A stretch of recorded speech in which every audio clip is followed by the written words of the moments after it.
বিশ্বনবী তাহাজ্জুদের সময় দাঁড়িয়ে যেতেন। ছোট্ট একটা ঘরে চাটাইয়ের উপরে বিশ্বনবী মা এসে শুতেন, গাদাগাদি করে জায়গা নাই। মাঝরাতে বিশ্বনবী তাহাজ্জুদের জন্য দাঁড়াতেন, আল্লাহু আকবার বলে দাঁড়িয়ে যেতেন, নামাজ শুরু করে দিতেন। বিশাল বড় সূরা পড়তেন, কিরাত পড়তেন, রুকু করতেন, কিন্তু সিজদার জায়গায় সিজদা দেওয়ার জায়গা নাই। সিজদার জায়গায় মা এসা পা বিছিয়ে শুয়ে আছে। বুখারীর বর্ণনা, বিশ্বনবী সিজদায় যে হাত দিয়ে মা এসার পায়ের মধ্যে চিমটি কাটতেন। মা এসা বুঝতে পারতেন বিশ্বনবী এখন সিজদায় যাবে, সুবহানাল্লাহ পড়েন। মা এসা বুঝতে পেরে পা দুইটা সরিয়ে নিতেন, বিশ্বনবী সিজদা দিতেন। সিজদা দিয়ে বিশ্বনবী যখন আবার দাঁড়িয়ে যেতেন, মা আয়েশা পা বিছিয়ে আবার শুয়ে পড়তেন। কি ইবাদত ছিল বিশ্বনবীর! হাত্তা তাতাওয়াররামু খাদামা। মা আয়েশা বলতেন বিশ্বনবী দাঁড়িয়ে থাকতে থাকতে এত সময় ধরে তাহাজ্জুদের সালাত পড়তেন, ওনার পা গুলো ফুলে এরকম টিউমারের মতো মোটা হয়ে যেত। সুবহানাল্লাহ পড়বেন না? দাঁড়িয়ে থাকতে থাকতে বিশ্বনবীর পা গুলো টিউমারের মতো মোটা হয়ে যেত।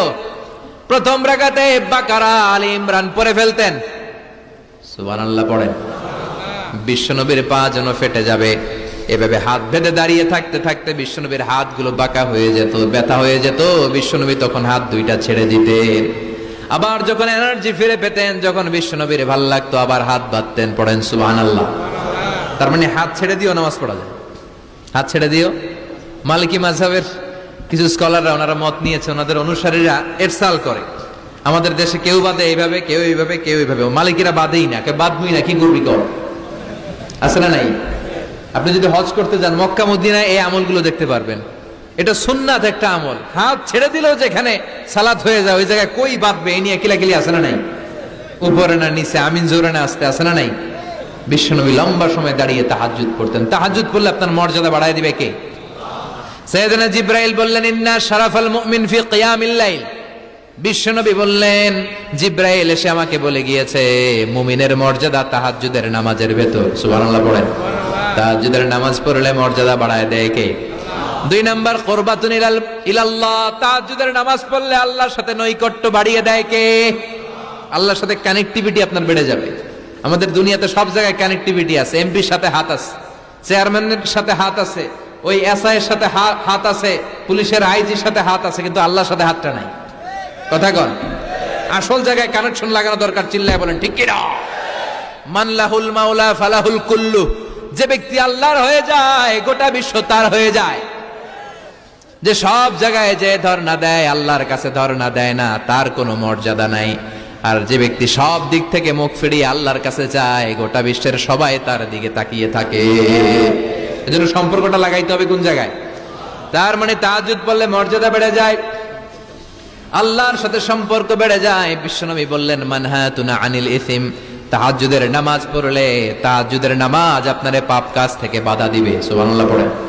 তাহাজ্জুদ যারা পড়ে এরা পাপ কাজ করে না। চিল্লায় কোন ঠিক কিনা? 4 নম্বরে মুকাফফিরাতুন লিসাইয়্যাত। পাপ আর অন্যায় যদি কিছু হয়েও থাকে, তাহাজ্জুদের নামাজ পড়লে তাহাজ্জুদের নামাজ পাপগুলোরে ধুয়ে মুছে সাফ করে দেয়। এজন্য তাহাজ্জুদ পড়ার দরকার আছে না নাই? ঘুমের আরবিতে কিছু নাম আছে। ঘুমের একটা নাম হচ্ছে আন-নুআস। নুআস মানে ড্রোজিনেস। বাসে বসে আছেন, বাসও ঝুলে আপনিও ঝুলতেছেন, এরকম হয় না? ঝিমুনি, এটার বলে নুআস। আরেকটা হচ্ছে সামান্য হালকা লাইট স্লিপ, সামান্য ঘুম, এটার বলে পাওয়ার ন্যাপ। হালকা হালকা ঘুম, ঘুমও আসছে, আবার কে যেন কথা বলে ওইটাও শোনা যায়, এরকম ঘুম আছে না নাই? এটার বলে সিনা। আরবিতে এটার কি কয়? সিনা। আরেকটা হচ্ছে ভালো ঘুম, এটারে বলে নাউম। এটার কি বলে? তাহলে পাইলাম নুআস, সিনা, নাউম। আরেকটা হচ্ছে জন্মের ঘুম। কিরকম ঘুম? এমন ঘুম যেই ঘুমে ডাকলেও মানুষ ওঠে না, যেটা শেষ রাতে আমাদের যে ঘুমটা হয়, রাত 3টা-4টার দিকে কম্বল টেনে টেনে আরেকটু ঘুমাইতে মনে চায়, এরকম একটা ঘুম আছে না নাই? এই ঘুমটাকে আরবিতে বলে হুজুদ। কি বলে? সবাই বলেন। এই হুজুদের ঘুমকে স্যাক্রিফাইস করে ওই টাইমে যে সালাতটা পড়া হয়, ওই সালাতকে আরবিতে বলে সলাতুল হুজুদ বা সলাতুত তাহাজ্জুদ। সুবহানাল্লাহ পড়বেন না? এজন্য রাব্বুল আলামিন বলেন, ওয়া মিনাল লাইলি ফাতাহাজ্জাদ বিহি নাফিলাতান লাকা আসা আন ইয়াবআসাকা রাব্বুকা মাকামাম মাহমুদা। ও নবী, রাত্রিবেলা দাঁড়িয়ে আপনি তাহাজ্জুদের নামাজ পড়েন, আশা করা যায় বিশাল সম্মানিত মহিমান্বিত জায়গায় আল্লাহ আপনারে বসায় দিবে গো নবী। ঠিক কি না? তাহাজ্জুদের সালাত পড়লে মর্যাদা বাড়ায় দেয় কে? মুমিনের বৈশিষ্ট্য, তারা রাত্রিবেলা তাহাজ্জুদের সালাত পড়ে। ইমানদারদের বৈশিষ্ট্য, তারা হলো ফুরসান আন-নাহার রুহবান আল-লাইল। রাত্রিবেলা তাহাজ্জুদের যায় নামাজে কান্নার ঝড় তোলে, দিনের বেলায় ঘোড়া হাঁকিয়ে জিহাদের ময়দানে জিহাদ করে। ঠিক কি না? দিনের বেলায় চলবে কি? জিহাদ।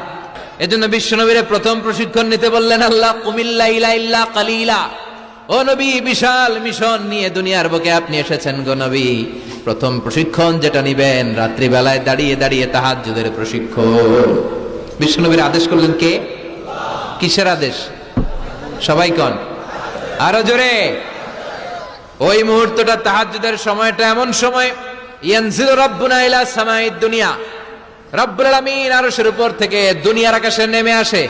নেমে আসে মানে বিশেষ একটা মনোযোগ দেয়, আর দুনিয়াবাসীরা ডেকে ডেকে বলে, গোলাম আলা মিন মুস্তাগফিরিনা গফির আলা। কার ক্ষমা লাগবে ক্ষমা চাও, সব গুনাহ আমি ক্ষমা করে দেব। আলা মিন মুস্তারজিকিন আরজুকালা, কার কি লাগবে আমার কাছে চাও, সব আমি দিয়ে দেব। আল্লাহু আকবার। আলা মিন মুস্তাকসিন আকসুলা, যার জামা দরকার জামা চাও, জামা দেব। ক্ষমতা দরকার ক্ষমতা চাও, ক্ষমতা দেব। নেককার স্ত্রী দরকার, নেককার সন্তান দরকার, সন্তান চাও, সন্তান দেব। সব দেয়ার মালিক কে? কেউ যেটা পারে না পারে কে? কেউ যেটা দেয় না দেয় কে? কেউ যেটা বোঝে না বোঝে কে? আল্লাহ শেষ রাতে আম করে ডাকে, দেওয়ার জন্য ডাকে, কিন্তু চাওয়ার সময় আমাদের নাই। উনি দেওয়ার জন্য প্রস্তুত, কিন্তু এটা তো নেওয়ার লোক লাগবে। কথা কন।